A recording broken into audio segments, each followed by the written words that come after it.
Hey everyone, sitting here with Rob Arena and Joe Sudbay, all of us from AMERICAblog. I'm John Aravosis. Today we're going to talk about polls.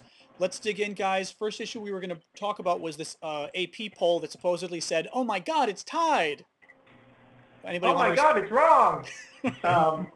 I think we did some pretty serious debunking of that poll yesterday, and what we did is we looked at the breakdown of who they were polling, and that's really important in these polls. There are two things to look at, kind of, what the demographics, but then also the modeling of likely voters, which I know Rob will talk about. But in that poll, the AP poll, which was so close, and Liz Donut Sidoti wrote it up, and she seemed pretty happy to be writing it up, was that 45% of their sample were evangelicals or born-agains.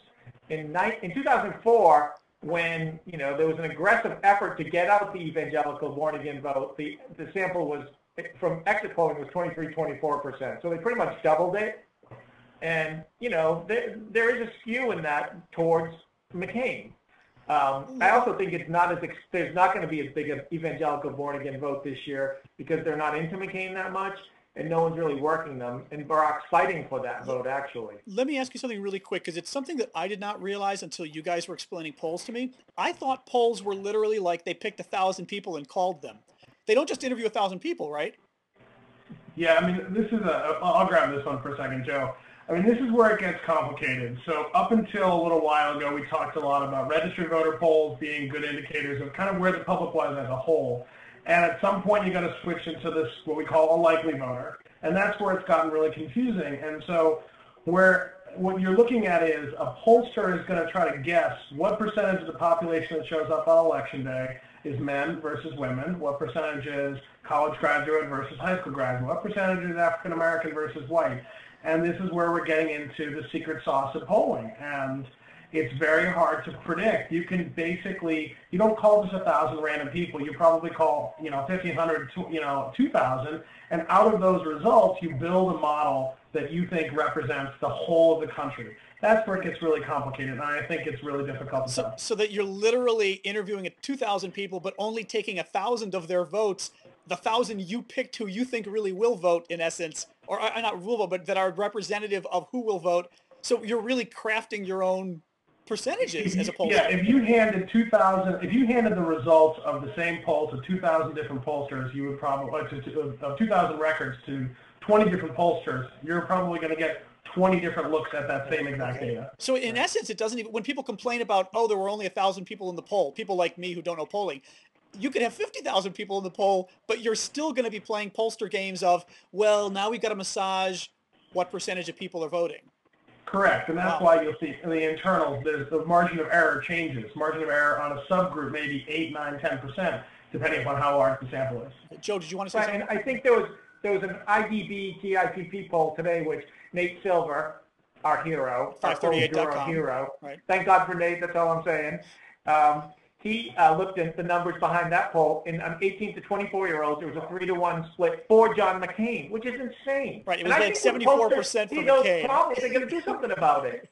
That's not right. Hey, let's talk about cell phones for a while, because I know a lot of our readers always bring up, Rob, this is a point you've raised. They say, hey, but polls nowadays don't test cell phones, and kids have cell phones, and therefore polls are skewed because they're not hitting a real sample of people. Recently, I would have said to you that there is no distinction between the two, but we've seen a couple of recent studies that show, in fact, there is, that the cell phone user and cell phone only households no longer look just like America. Or if they do, then the population looks more like them. And if that's the case, Obama is leading among that group. Not every major poll will use cell phones in their mix. The Pew poll does, and a couple of other ones do. I'm sure Nate's talked a lot about this at 538.com, which ones cover cell phones and which ones don't. So you've got to take it with a grain of salt. If you've got a lot of younger voters, first-time voters, voters in a household where they're the only person maybe who's voting because they're children of immigrants, those people probably may only have cell phone contact info, and they are probably not going to show up in some of those polls. Early voting was another point you both wanted to get into. What was going on with that? The numbers? Phenomenal. In 2004, there was early voting. All seems to skew towards George Bush, and the exact opposite is happening this year. The numbers are astounding. And in Georgia, the huge numbers, and the turnout is very high for African Americans. It's 36%. They comprise 29% of the population, and the African American vote in 2004 was around 25% of overall voting. So very good numbers there. Great numbers we're seeing in Florida, in Nevada and Las Vegas. Jed at the Jed Report has been posting the numbers there. It's like almost 60% of the early voters are Democrats, and the numbers are going up for Democrats. It's just a lot of enthusiasm. And why does that matter? I mean, what if our people vote early and their people vote late? I think. Well, go ahead. I was going to say, Joe, if you got a 2-hour wait to vote and you're not that enthusiastic about your candidate, you might turn tail and run. Right. And I think that's what it comes down to is if you bank those votes early, those people aren't waiting in line. They aren't necessarily going to have any issue on election day that other people might have. Okay. Right, and they're also able to participate as volunteers to get the rest of the vote out too. It's votes in the bank, right? And you know, it just creates a momentum. The momentum is so important right now, I think. And you think about it, you can't change your vote once you voted. Right. So even more so for Barack Obama, this being a good couple of weeks recently, right. You know, barring any substantive change, things look decent. But if things were to turn a little closer, all those people who have cast their vote are now stuck with that vote. And we've talked a lot about the distinction in these polls and what model works and what doesn't. At the end of the day, it's people who show up and vote.